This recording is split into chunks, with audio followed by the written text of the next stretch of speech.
están? Buenas tardes, bienvenidos a Agenda 7.3. Hoy miércoles 11 de octubre. El Ministerio de Cultura presentó la reconstrucción facial de la dama de los 4 tupus, una mujer de alto estatus social que vivió en Caral hace más de 4.000 años. Este trabajo, realizado por el diseñador en 3D brasileño Cícero Moraes, en ese trabajo se aplicaron nuevas tecnologías en ciencia forense. Además, cabe señalar, destacar que este hallazgo en el año 2016 ha sido considerado uno de los más importantes del mundo. Esta presentación se desarrolla justamente en el marco del 23º aniversario del inicio de las investigaciones sobre la civilización Caral. Tuvimos que trabajar 2 meses. En la verdad, nosotros en 7 días ya tenemos una reconstrucción. Pero esto es muy importante y tuvimos que hablar, tuvimos que hacer todos los detalles de la reconstrucción en estos 2 meses para poder presentar ahora para ustedes este resultado. Sí, en realidad este es un trabajo distinto porque se trata de un cráneo remodelado. No es un cráneo normal como nosotros trabajamos en la policía, en otras reconstrucciones históricas en otras partes del mundo. Tenemos que tener mucho cuidado para hacer esta reconstrucción. Esto tuvimos que hablar mucho con los arqueólogos para hacer una reconstrucción totalmente científica que puede ser compatible con el rostro en la persona en vida. Bueno, estos mismos especialistas brasileños es los que han estado a cargo también del rostro de Santa Rosa de Lima, San Martín de Porres, la señora Dama de Cao y también de El Señor de Zipán, esta muestra 3D que justamente a inicios de año me parece que se presentó. Vamos ahora a contarles también que el Ministerio de Cultura lanza una opción diferente para los escolares que deseen aprender sobre el lenguaje audiovisual. Los alumnos van a poder conocer de cerca las nuevas tecnologías de producción. La Escuela va al Cine es el nombre del proyecto audiovisual dirigido a escolares de 10 a 14 años y docentes interesados en el uso del cine y el audiovisual como herramienta pedagógica. Es una actividad que el Ministerio de Cultura ha impulsado para acercar a niños, niñas y adolescentes a una sala de cine, entender cómo funciona la sala de cine y cómo se construyen los mensajes audiovisuales. También permite un conocimiento de la historia de la cinematografía. Los segmentos de diferentes películas son proyectados en la sala Armando Robles Godoy del Ministerio de Cultura, donde los estudiantes de diferentes colegios podrán visitar y aprender con la guía de especialistas. Recibe 3 mañanas por semana a grupos escolares que entran a una sala oscura y de pronto descubren una serie de imágenes de películas históricas o contemporáneas, y luego un equipo de profesionales del audiovisual y psicopedagogos hacen una serie de dinámicas para facilitar que tanto alumnos como profesores comiencen a entender que el lenguaje audiovisual es un lenguaje. Ya empezaron las proyecciones. Sin embargo, si su colegio desea participar de esta actividad, puede inscribirse llamando a la Dirección del Audiovisual, la Fonografía y los Nuevos Medios, DAFO, del Ministerio de Cultura. Este proyecto irá hasta noviembre. No pierda la oportunidad de aprender sobre cine. Bueno, ahora vamos con información internacional. El óleo Salvator Mundi de Leonardo da Vinci, redescubierto en el año 2005, va a ser subastado en noviembre próximo. Ahora, el precio de ese óleo, que presenta a Jesús como Salvador, podría alcanzar los $100 millones. Sale a subasta la única pintura de Leonardo da Vinci en manos privadas. Salvator Mundi, un cuadro que perteneció al rey Carlos I de Inglaterra, será subastado el día 15 de noviembre en la Sala Christie's de Nueva York. La obra podría alcanzar los $100 millones. Solo se conservan unas 15 o 16 pinturas de da Vinci. Algunas de ellas incluso están inacabadas, por lo que el redescubrimiento de una obra maestra tardía de Leonardo, completamente terminada, es uno de los acontecimientos más excepcionales en el mundo del arte. Es una gran pintura de Leonardo y su precio puede ser absolutamente inalcanzable, ya que no pudo ser adquirida durante más de un siglo. Traer esta obra maestra al mercado es un honor que uno tiene solo una vez en la vida. La obra 60 Last Suppers del estadounidense Andy Warhol, que representa 60 veces la última cena de Da Vinci, también será subastada el 15 de noviembre. Antes de la subasta, las obras serán expuestas en Hong Kong, San Francisco, Londres y Nueva York. Bueno, ahora lo que vamos a ver a continuación es un pequeño video que ha preparado el Ministerio de Cultura justamente para conmemorar y conocer un poco más del extraordinario trabajo de Fernando de Cislo. Veamos.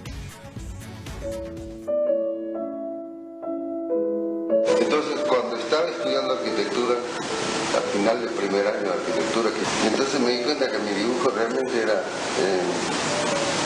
deplorable. Entonces pensé que debería mejorarlo y me matriculé en los cursos nocturnos de la Universidad Católica. Ahí sí, desde el primer día que fui me di cuenta que esa era mi vocación. Sentía que me expresaba, que me realizaba, sin tener en absoluto en mente que eso pudiera ser una carrera o que eso pudiera ser una manera de ganarse la vida, era una manera de vivir. Que gente lea algo de lo que yo quería decir, que yo haya logrado transmitir por el lenguaje del color y de la sombra y de la luz, por poco que siente algo. Se necesita haber amado, odiado, haber visto nacer, haber visto morir, haber gozado, haber sufrido y después olvidado.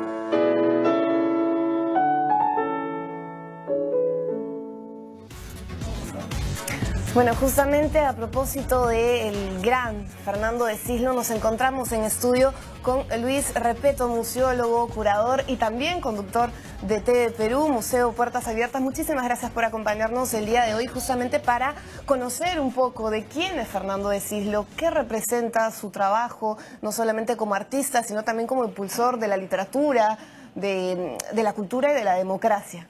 Así es, y su pensamiento crítico que fue muy importante. Bueno, creo que el Perú ha perdido a uno de sus más importantes representantes del siglo XX y lo que va del XXI. Cislo nace en 1925, hace casi 100 años, tuvo una larga carrera profesional, tuvo la intención de estudiar arquitectura, estudió en el Colegio de la Inmaculada, colegio religioso, y luego se convenció que su vocación era la artística y entró a la Escuela de Artes de la Universidad Católica con Adolfo Winternitz y luego viajó a Francia después del año 49 y creo que fue el gran impulsor del arte abstracto, que fue todo un tema polémico porque salíamos del indigenismo y de lo figurativo y teníamos que pasar a algo que realmente era contraproducente para la vida artística de la época. Hay que ponernos siempre en el contexto del momento, ¿no? Bueno, justamente Mario Vargas Llosa escribió una columna a propósito de esta última, el libro, ¿no? La vida sin dueño de Cislo. Él señalaba que él fue de los artistas que regresó a su país, ¿no? Cuando probablemente ya se estaban armando quiénes serían los artistas latinoamericanos que formaría parte de ese ámbito conocido, ¿no? En Europa.